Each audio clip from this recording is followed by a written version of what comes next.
Hi, I am continuing on in my series of ways to use up leftover batting. And today I'm going to be making a fun little tote bag. And tote bags are a great way to use up odds and ends of batting.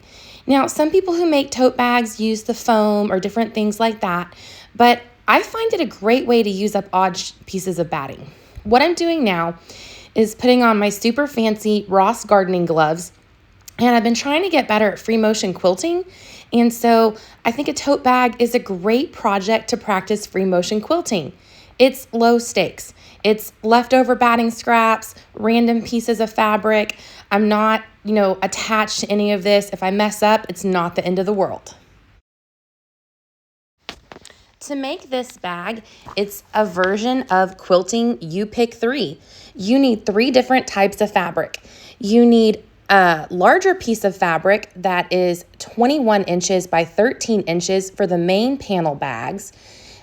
You need two pieces that are 21 by 9 inches for the bottom panels of the bag. And you need two pieces that are 10 inches by 6 inches for the pockets. I also have straps that coordinate with the bottom of my bag. Now, I did a whole video on how I make my tote bag straps. Some people also prefer to buy the webbing. There's lots of ways. I did a whole video on my preferred method.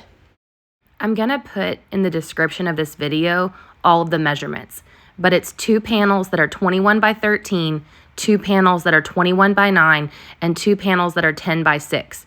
Now, the panels for the bag, the 21 by 13 and the 21 by 9, I am not putting a back lining. I am just using the fabric and the batting, because later on in making this bag, we will add the lining. Now for the pocket, what I'm working on right here, this is one of the 10 by 6 inch pockets. I am using a fabric on the back. So it's like a true quilt sandwich, a top fabric, a batting, and a lining fabric, because this pocket, you will see the lining. The first step to making this quilted tote bag is to quilt all of your pieces. Now I am choosing to free motion quilt them, but you can also quilt them with a walking foot. I am using just a little bit of this 505 spray glue to hold my layers together while I free motion quilt it. So again, this is for the pocket. So it's a 10 by 6 inch piece. This is dark green is for the lining of the pocket. And then the purple polka dots, fuchsia polka dots, I don't know, it's kind of a purpley pink. That's gonna be the front of my pocket. So again, I'm just using a little bit of this spray glue and then putting the pieces together. Now, I'm not worried about all the raw edges because we're going to add a little bit of binding just along the top of the pocket. And then the sides and bottom of the pocket are going to be worked into the seams of the bag. So those raw edges, we're not gonna worry about them at all.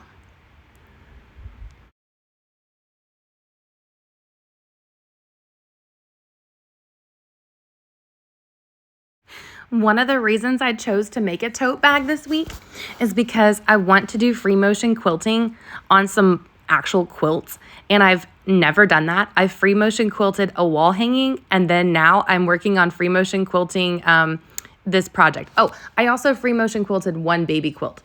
I think a lot of quilters, we get intimidated about the free motion quilting, but everyone I've ever heard has said the only way to improve is to practice. And what better way to practice than with a small project where if I mess up, it's okay. It's very replaceable. So this tote bag is serving that dual purpose of allowing me to practice a new skill. The keys to free motion quilting is to lower your feed dogs and then use a darning foot or a hopping foot or a free motion foot.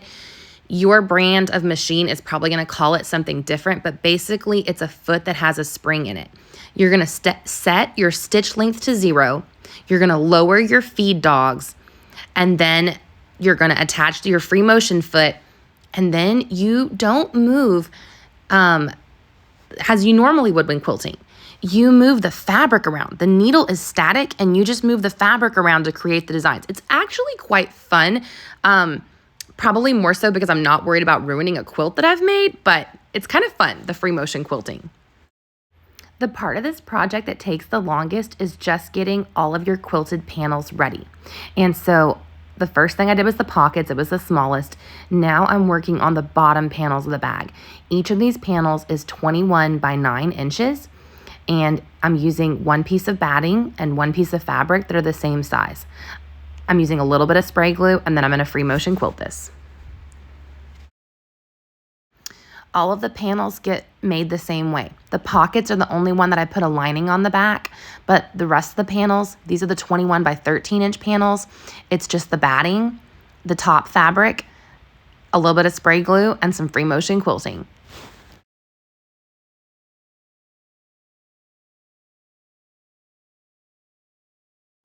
The thing that I really like about this 505 glue, and I am not sponsored by them, I just find it a really useful product, is if your fabric, when you put it down, is not exactly where you want it, you can lift it and reposition it.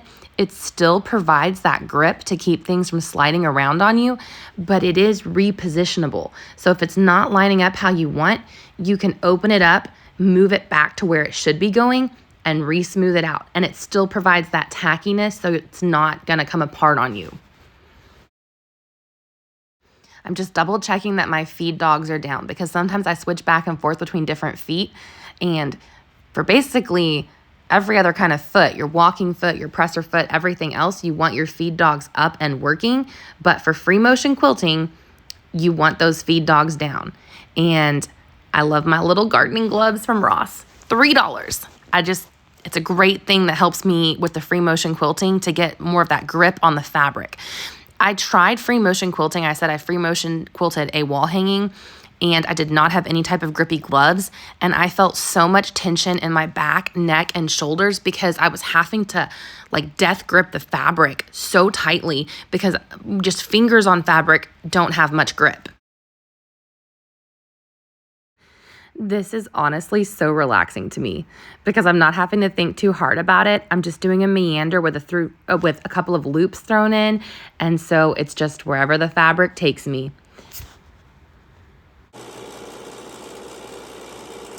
One other thing I'll note about the free motion quilting is just that you're gonna want to have it end with the needle down. My machine has an option where at the end of your stitching, the needle can either end in the up position out of the fabric or in the down position. And when you need to stop and reposition your hands with free motion quilting, I like it better to end with the needle down so that nothing is going to move or shift if you need to reposition your hands.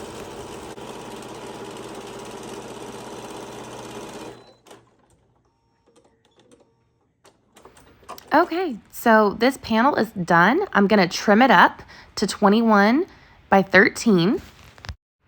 Okay, once you have quilted all of your panels, the next step is to cut out the lining for your bag. Now you're gonna need 2 pieces that are 21 inches by 21 inches. Now I am using this fun ombre confetti fabric. I have a huge piece of it because it came in a kit and it was supposed to be the backing fabric, but my daughter wanted minky, so I have this giant piece of confetti ombre fabric, and I think it will make a really fun lining. So I am just trimming it down to 21 inches square. When working with these giant pieces of fabrics, I found it easier just to rough cut with scissors approximately the size pieces that I needed, and now I am trimming them up on my mat because the piece of fabric, this ombre confetti fabric that I have, is like bed sized. I mean, it's like queen size piece of this fabric, and it was hard for me to manage. So I just used scissors to rough cut it out, and now I am trimming it down to the correct size. It was easier for me to do it this way than managing that giant queen size piece of fabric. Okay, once you have your 2 pieces of lining, you need to decide which is going to be the top and which is going to be the bottom. So I'm going to work with the ombre. I think I'm going to put the light ombre, that's going to be the top of my bag. Now this is again the lining, but I'm not going to sew across that top lightest part. I am putting these 2 pieces of lining right sides together. I am going to go ahead and clip around the edges, and I also need to mark a spot where I am not going to sew, because later we're going to have to turn this whole bag through this hole. So I'm making a 6-inch hole, and actually even that was a little tight, but maybe even go up to 7 inches. But however big of a hole you make, you're gonna have to close that in the lining later. So you want as small of a hole as you can turn your bag through. I did 6 inches. So I just marked with a permanent marker 6 inches, a little dot, so that I know not to sew. I'm gonna start from the top, sew down to that dot, then I'm gonna go below the dot and sew around. I'm not gonna sew the top. The very lightest side is gonna be my top. Now we made this a 21-inch square, so I do not have to worry about which is the top and the bottom, other than I want the lighter color for me at the top, and then the bottom of my bag will go down to that darker ombre purple. I am just putting a clip in each corner to help these not to slide around, and I am gonna sew with a 1/2-inch seam allowance. Now in quilting, we usually do a 1/4-inch seam allowance, but for this bag lining, I'm gonna use a 1/2-inch seam allowance.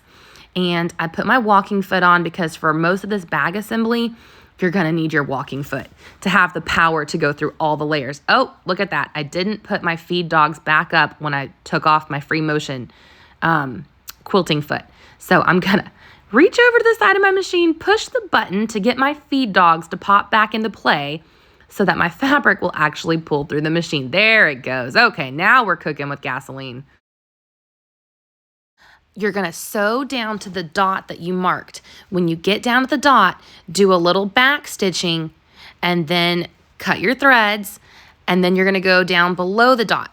From dot to dot where you marked off those 6 inches, you are not gonna sew. This is again the hole that you are gonna use to turn your bag right side out later. So skip that.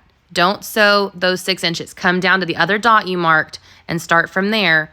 Start, back stitch, and then you're gonna go around and you're gonna finish out that basically U shape from the top down to the bottom, across the bottom, up the other side.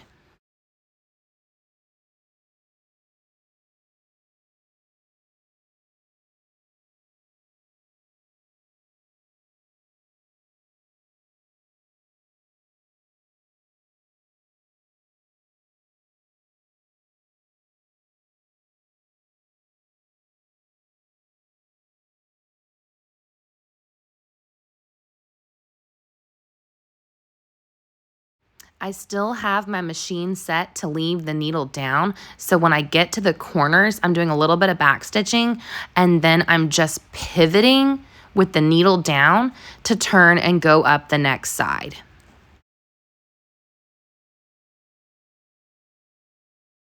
This is all we have to do to prepare our lining.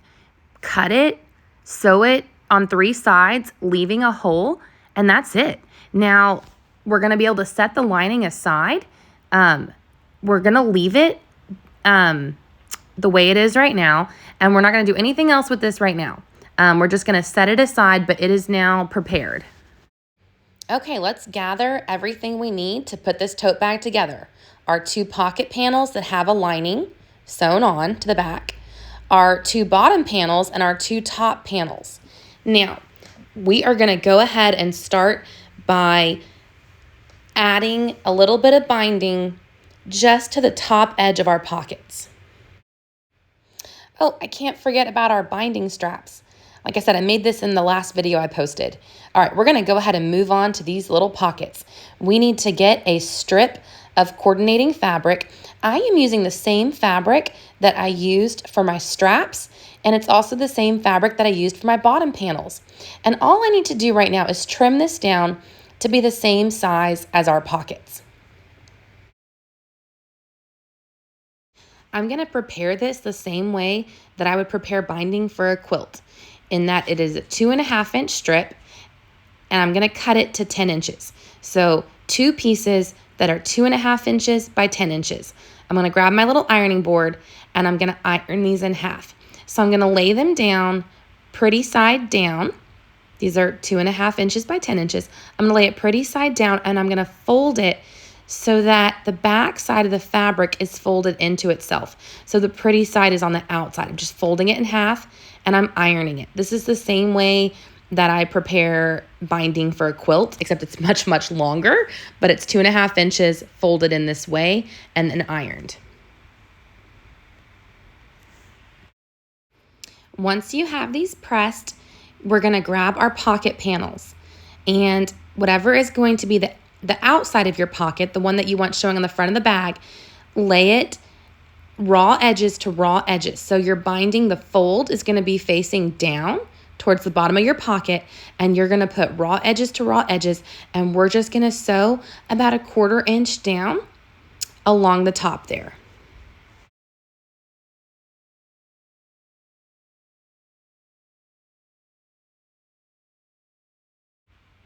And then just repeat this with your other pocket panel. So decide which way you want it to go. Take your little piece of binding and lay it raw edges to raw edges along the top of your pocket.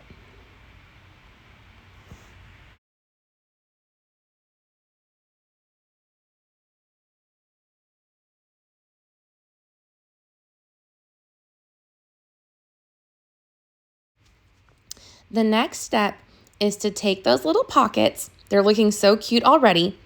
I'm just going to use my iron to help iron this binding back. So I'm just going to press it towards the top and just iron it down. Then I'm going to fold it over to the back side and clip it in place.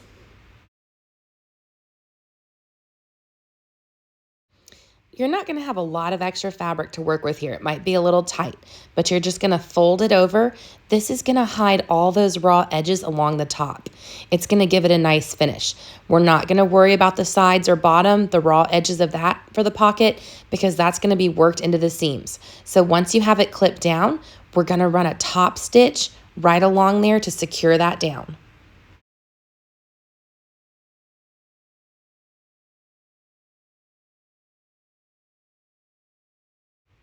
You're just going to repeat that process with your second pocket.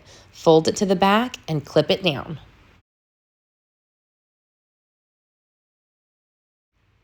From the front of the pocket, I'm going to run a top stitch right along that top of that binding. Now, it's going to catch the fabric on the back, so just make sure that you're far enough towards the edge that you're going to catch all the layers of the binding. It'll look really pretty and neat from the front, but it'll hold the binding down on the back.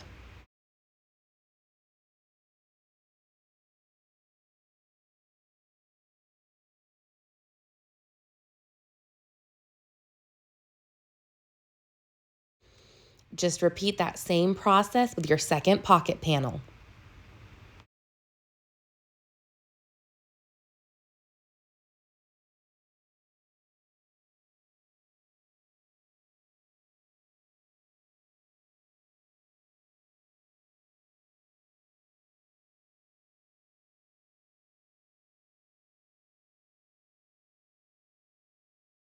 Okay, that was the last step in the preparation. We are now ready to actually put this little tote bag together. So let's grab one of our upper panels.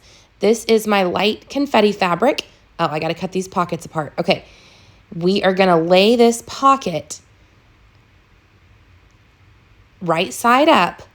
We need to center it on our panel. So for me, it ended up being 5.5 inches away from either side. That was the center for me. So I counted and it was right at 5.5 inches to center this pocket. And then I'm going to clip it into place.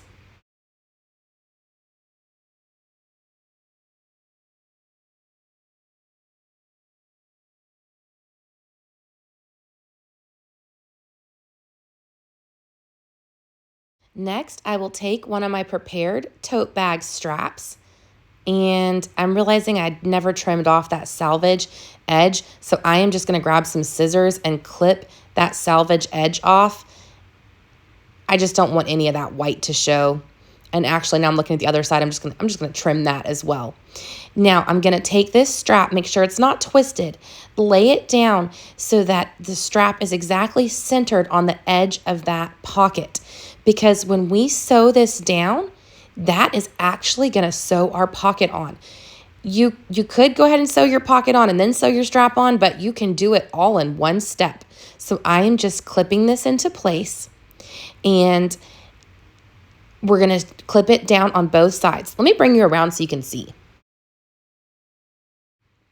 So again, I am going to center this strap so that half the strap is touching the light pink part of the bag and half of the strap is laying on top of the pocket. And then I'm going to come up to the top and I'm going to clip it. Now, we are not, I'm counting, I'm making sure that I'm at 5.5 inches at the top as well, so that it's like straight as possible. And I'm just going to throw a few clips in here.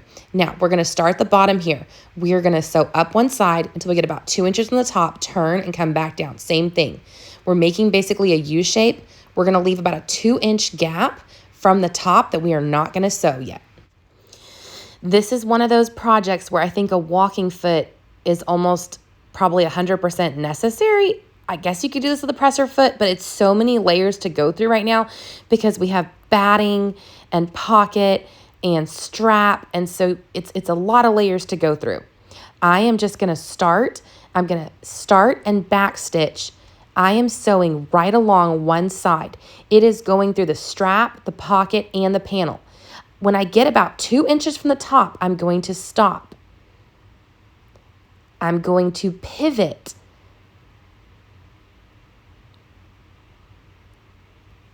I'm going to pivot the bag. Oh, my handle got stuck. I'm going to pivot the bag. And this is where I'm going to go as slow as I can go because I only want to go to the edge of the strap. And then I'm going to back stitch over what I just did without going onto the panel of the bag, just staying on the strap. And then come back forward again with my needle in the down position. I'm then going to pivot this whole panel so that I can come down the other side. I got to lift my foot a little, but I want to leave my needle down, but lift my foot a little so I can turn this. And now I'm going to sew the strap down on the other side. So I'm just taking my time and staying right as close to the edge, maybe 1/8 of an inch away from the edge of this strap, all the way down to the bottom. And I'm going to do just a little back stitch at the bottom.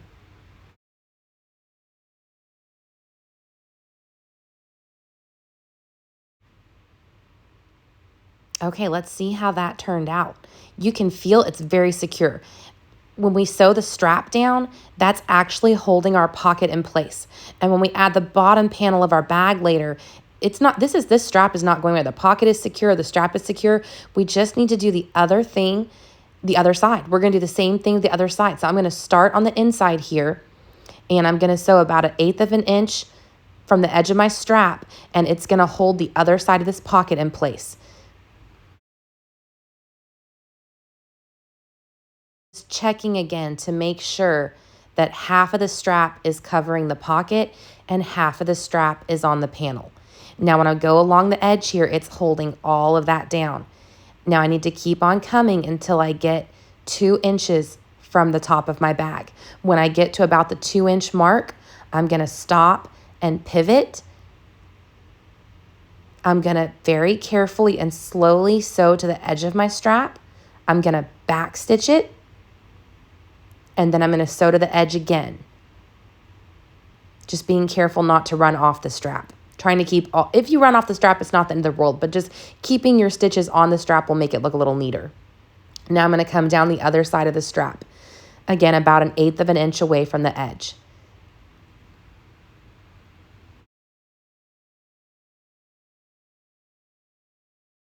These fabrics look so joyful and happy. I was originally planning to possibly give this bag away, but now I'm thinking I might just keep it for myself. Maybe I might give it away. It's so cute. Again, important to note, we did not sew the straps down all the way to the top of the panel. The pocket is fully lined and it's attached on 2 sides. Okay, you should now have 2 panels that match. I didn't show myself making both of the top panels because it's the exact same. So if you've done one, you've seen me do one, you don't need to watch me do the other one. It's the same exact thing. But now we need to add the bottom to our bag. So this is the panel that was 21 by 9 inches. And I'm going to put it right sides together. And I'm going to just put a little clip on either side. And we are going to use our walking foot and a 1/2 inch seam allowance. Not a 1/4 inch, but a 1/2 inch. You really want to make sure that with heavy use, if you put a lot of things in your bag, that you're not going to pop a seam later. So 1/2 inch seam allowance, walking foot, and we're just going to sew the bottom panel onto our bag. I wanted to make a note that when I chose fabrics for this project, I was very intentional in putting the darker fabrics on the bottom and the straps. Your tote bag, if you set it on the ground or if you are handling the straps a lot, those are parts of your bag that tend to get dirty with use, and it's going to hide a lot more dirt if you use darker fabrics on the bottom panel and the straps. We are now going to top stitch this together. So push all your seams down towards that bottom panel and about 1/8 of an inch away from that seam, just on the darker side, we're going to run a top stitch. This is going to hold your seam allowance to the bottom. It's going to provide a little more structure, again, to help prevent you from popping any seams, and it just creates a neater look.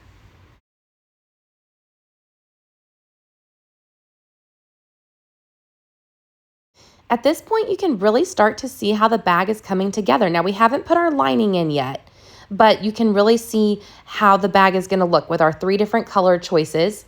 And again, I like to use a lighter color for the top panel, the largest panel, and then kind of medium and darker colors for the pocket and the straps and the bottom panel. I am clipping this into place, and I'm going to use a 1/2 inch seam and a walking foot just to sew this bottom panel onto our bag. Again, earlier our pocket did not have a bottom, but this seam right here creates the bottom to our pocket.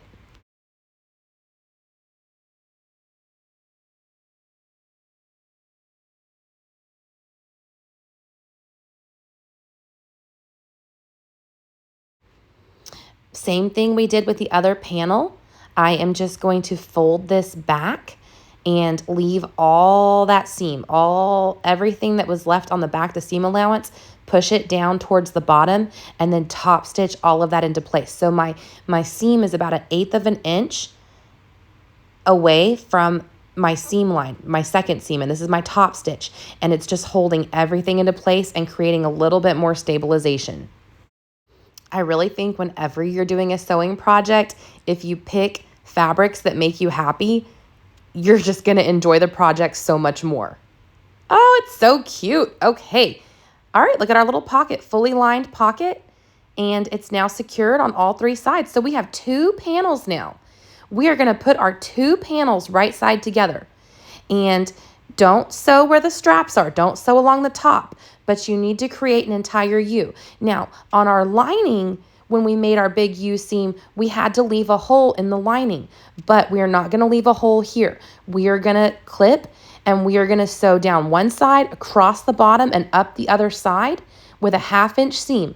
Now, where these 2 panels come together, you want to line that up and clip right there.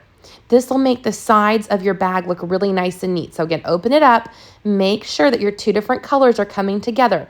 Match that seam up and clip or pin. This will just yield a neater looking bag.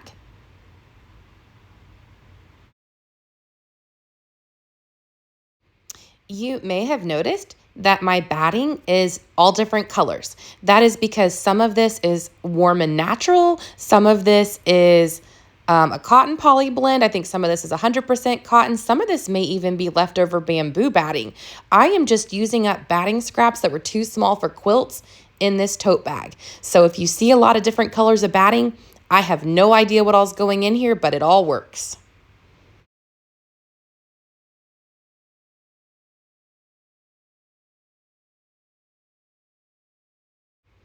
All you're doing is a giant U. Down the side, across the bottom, pivot, and come back up the other side.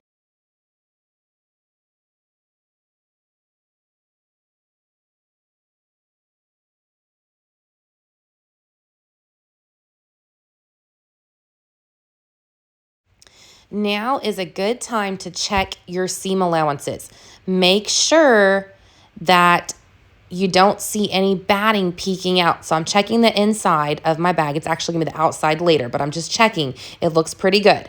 Okay, I need a permanent marker and a ruler. We are going to box the corners of our tote bag. Don't be intimidated. You're going to draw a 3-inch line. So with this little square ruler that I have, I just lined it up to 3 inches on both sides. So I'm just drawing a little 3-inch square on either corner here. I'm using a permanent marker because it shows up well on camera and I'm gonna cut it off later anyway. Now, once you've drawn your 3-inch corner, this is on the very bottom corner of your tote bag, you're gonna cut along those lines. Now, this part can be a little scary because you're starting to get a bag shape and you're cutting through it, but don't be scared. You're just gonna cut off this little 3-inch square from either of your bottom corners.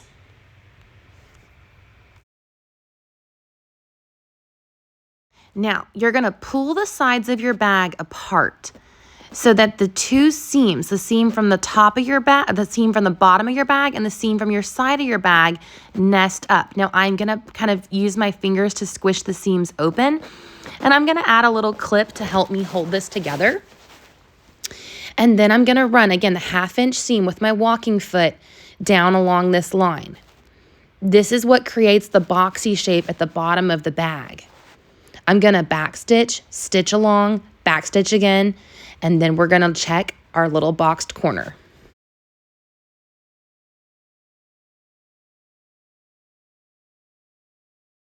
If you've never boxed a bag before, it's not that intimidating. Again, you're just gonna pull the sides apart, pull apart so that you're matching the bottom with the side of the bag. So you're squishing them together. I'm opening these seams up. Normally I press to one side, but this is so bulky that I'm opening it up kind of flat, making sure that it's meeting up. I'm putting one little clip next to the seam to kind of help hold it. It's not a very long area that we're stitching because we only cut a 3-inch square. So this isn't very far that you have to stitch along. But again, I'm gonna use a 1/2-inch seam allowance, back stitching when I start and when I stop right along that corner.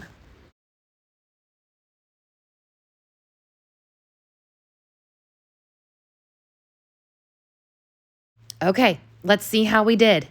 All right, we now have what looks like a little bag. I'm gonna flip this right side out so I can check all my seam allowances. This is really the last chance you're gonna get to fix anything because once you put that lining in, so I'm just checking. I think it looks really good. I am tickled. I am happy with this. I got the little boxing of the bag, of my corners at the bottom. I see all the batting in the inside, but I don't see any on the outside, which is good. I'm gonna flip this back around. Okay, I did that to check my seams, but I was satisfied. So now I'm gonna flip it so the right side is inside again. I'm gonna tuck the straps down inside. I'm gonna remove this little table from my machine. You'll see why in a minute because we have to get the lining in. So now we're gonna flip our lining right side out. Okay, there's our hole. We're gonna use that hole later to flip our bag. So there's our hole in our lining. It's kind of down near the bottom. I'm gonna slide this lining in. So the right side of the lining is to the right side of the bag. We kind of have all the outside, all the back side. Now I'm gonna find a corner seam. This is like an edge seam. And I'm gonna find the edge seam of my lining. And I'm gonna match those seams up with my fingers and put a clip there. Then I'm gonna come around to the other side of the bag. And again, we have right sides together. The right side of the bag and the right side of the lining should be touching. You might have to, shove this around a little bit because you've got the straps and everything else, but just shove the straps down and out of the way. Match up your side seams and put a clip there on either side seam. Once you have either side seam clamped together, then I'm gonna kind of come around the bag and add a few more clips just to help hold my lining in place. So I've got the right side of my lining touching the right side of my bag.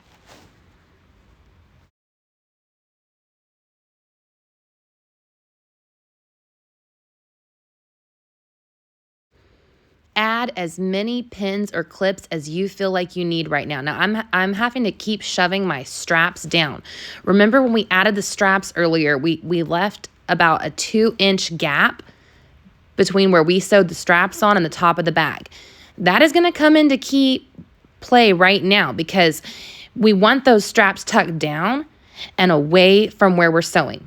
I am gonna start from one of the side seams because that's the part that's going to go under your arm when you're carrying the bag, so it's not going to show as much. So I'm going to start from there, and I'm going to use my walking foot and a 1/2 inch seam. And you can see now why I had to take the table off of my machine. I need it to be narrower so that I can maneuver all of this bag and straps and bulk around my machine to sew this seam. You're basically just about done with the bag at this point. This is securing your lining into the bag.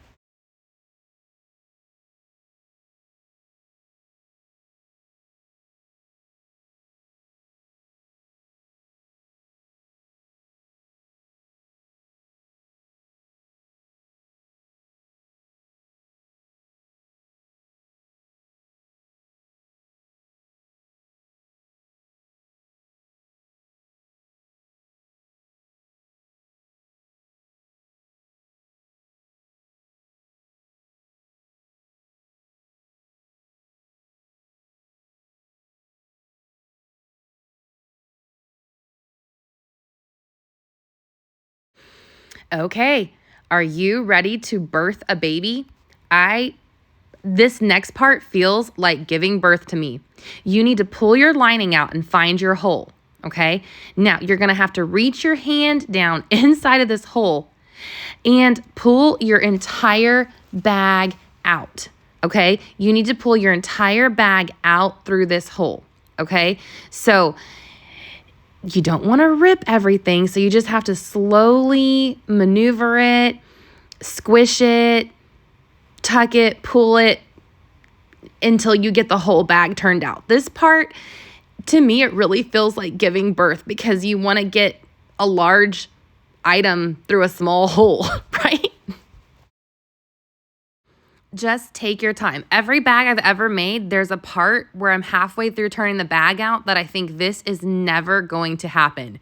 This is just not going to work. This is just not going to end up well. But just keep tucking and pulling a little at a time. Pull a little, push a little, pull a little, push a little until you finally get it all the way out. Now, I left my hole pretty big. It was a 6-inch hole in the lining. Oh, here we go. Okay, so once it is through, you now need to tuck the lining back down into the bag. But before we do that, we have to close up the hole we made. So find the hole in your lining. Again, this is why you want to make it a manageable size, because at the end here, you're going to have to close this hole up. So pull it taut and then go ahead and stitch it shut. You only have one step left. Okay, we're going to tuck this lining down into the bag. Once my machine releases it. Okay, we're going to tuck this lining down into the bag. Now I'm going to stand up to just give myself a little more leverage here. I'm going to kind of pull it from the straps and nestle this down to the bottom. And then what we need to do is use our fingers to manipulate this seam to get this laying how we want it to lay, because we need to top stitch this down, the lining and the bag, and we're also going to top stitch our straps into place. So as I position this lining to the bag, like I'm pushing the lining down and I'm folding it neatly and I'm clipping it. And then we also need to pull our straps up, because when we top stitch, we're also going to top stitch our straps into place.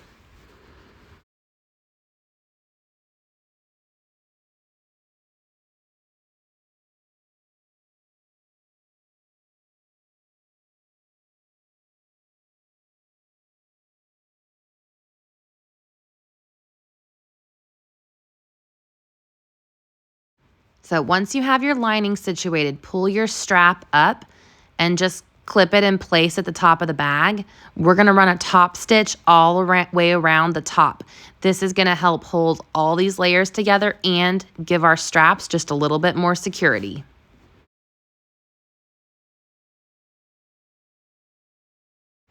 This is the last step. You're just going to run a seam all the way around the top. It's literally just called a top stitch because you can see it from the outside, but it's going to hold your straps down. It's going to hold all your layers of your lining and your bag together. And that is the final step. And then you can just go enjoy this tote bag. Whether you are going to the farmer's market, a child or grandchild sporting event or whatever you're throwing in your tote bag. It's a great size. I've made several of these now for multiple family members. I've made one in mermaid print for my niece. I've made one in 70s print for my daughter and one in vintage print for my mom. Actually, fabric I got from my grandma. I made my mom a bag. And it's just a really fun project. It's a great way to practice techniques. You can finish this in a day. You can finish this in an afternoon. So happy quilting, and I hope you enjoyed this tote bag tutorial. And if you did, give this video a thumbs up, hit subscribe, and I hope to see you back here real soon. Happy quilting! It's always the best feeling to finish a project, especially when it's something cute and useful. I had so much fun making this. I love a functional little pocket, and it's fully lined. The pocket is lined. The inside of the bag is lined. It's got padded, sturdy straps, and I'm just delighted with how this turned out. I hope you had fun today too. Happy quilting!